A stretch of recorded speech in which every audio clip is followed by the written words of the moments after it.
عائشہ رضی اللہ عنہا قالت قال رسول اللہ صلی اللہ علیہ وسلم الماہر بالقرآن مع السفرۃ الکرام البررہ والذی یقرأ القرآن یتتعتع فیہ وہو علیہ شاق لہ اجران.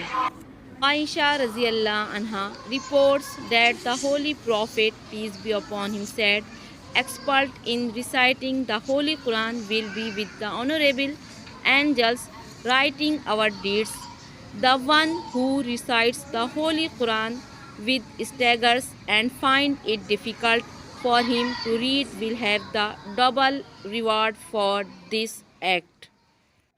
حضرت عائشہ رضی اللہ تعالیٰ عنہ بیان کرتی ہیں رسول اللہ صلی اللہ علیہ وسلم نے فرمایا ماہر قرآن اطاعت گزار معزز لکھنے والے فرشتوں کے ساتھ ہوگا، اور جو شخص اٹک اٹک کر قرآن پڑھتا ہے اور وہ اس پر دشوار ہوتا ہے، اس کے باوجود وہ قرآن کی تلاوت کرتا ہے تو اس کے لیے دوہرا اجر لکھا جائے گا.